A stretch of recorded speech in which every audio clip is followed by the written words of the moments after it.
Hello and welcome to the Philippines. We have a bit of a water calamity. That's the term they use here, calamity. And there is a calamity because of the El Nino caused drought that we're having. Back in 2015, when I first came to the Philippines, we were also involved in a drought, and there were places where they had a shortage of water, and water had to be shipped into different localities. Well, that is even worse today, 2019. We have reservoirs running low on water. A couple days ago, most of, or if not all of Manila, did not have water for 6 to 18 hours a day for several days. And they are slowly trying to fix that problem. Many crops are being lost to the drought around the country, and I'll show you a map a little later of some of the worst affected areas. Places like this is a rice field. I got this picture off the internet, and it is actually the Philippines, I believe. But places like this, and reservoirs are drying up. Some places in the Philippines are starting to look like this. This is not the Philippines. It is a copyright-free picture I found on Pixabay site on the internet. But it depicts what I've seen in many news stories, different areas of the Philippines. The rice fields have turned into parched earth, basically, in many areas.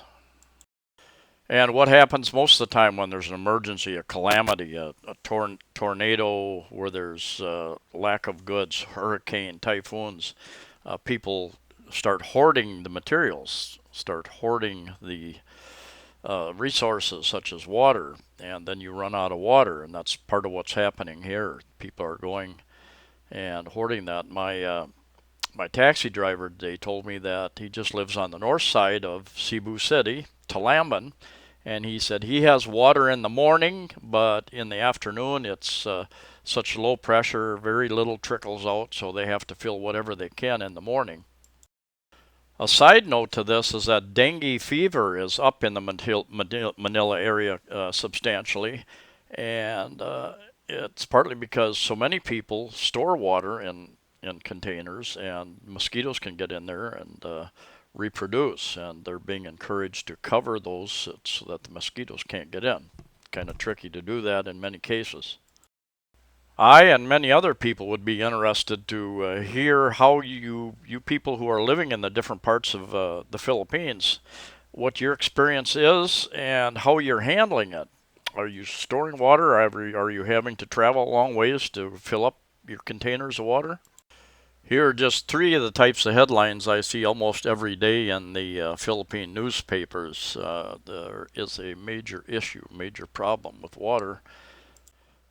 PAGASA is the government organization here in the Philippines that is in charge of tracking things like weather and droughts and typhoons.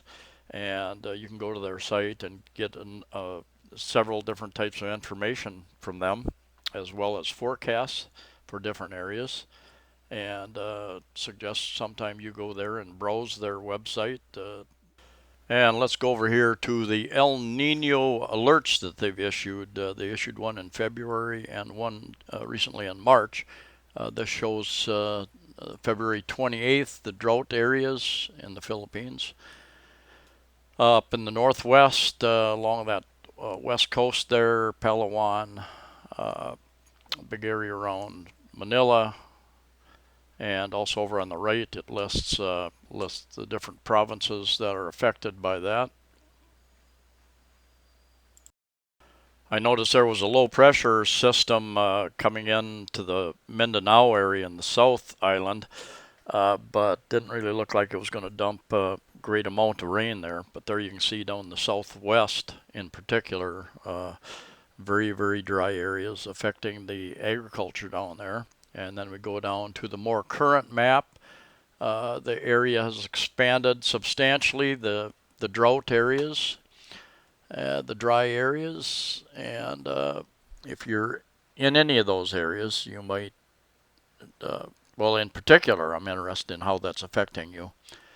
Like I said, the Manila area, they've got a couple of reservoirs up there. They've talked about building new dams for through the last couple of administrations. Everybody knows that's necessary, but it came down to, well, they're too expensive.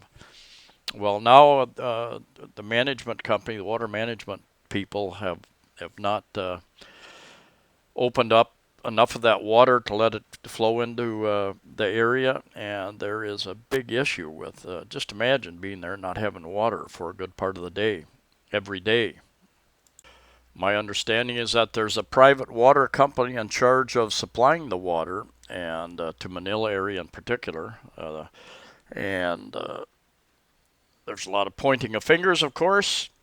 And read an article today that President Duterte has met with them and threatened to fire them if he doesn't get some very good answers very quickly. And he's put out the ultimatum that they need to fix this problem very quickly. So we'll see what happens.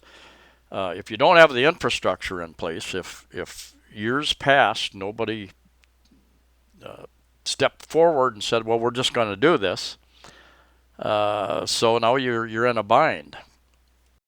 So what can you do about it? I've heard stories from people before I came here about water issues, and I've also experienced water being turned off at the condos I've lived in for like 8 hours at a time. And so I have learned to store water.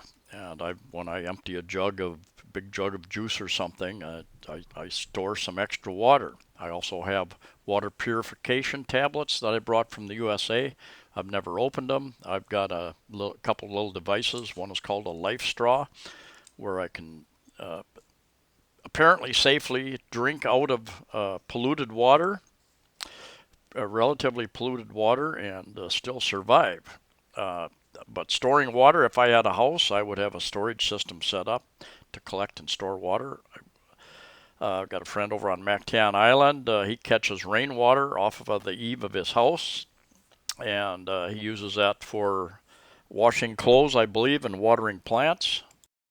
You can get as large a tank as you'd like and sophisticated a system as you would like. There are lots of companies that specialize in this type of thing, and I would definitely recommend, if you have property and the space to do it, putting in the tank. And you definitely want the filtration system. If that water becomes contaminated, you're going to have a problem trying to use it for drinking, which is the most important use, obviously. The weather systems usually change in June, and we start with our southwest monsoons. Hopefully that'll start bringing us additional rain to help fill up our reservoirs and replenish our groundwater here. I am interested to hear from others around the Philippines, Filipinos, expats, whoever, and see how that is affecting them, directly or indirectly. Thank you for watching. Please like the video. Please share the video. Please subscribe. Safe travels to you all wherever you're at, and we'll see you next time.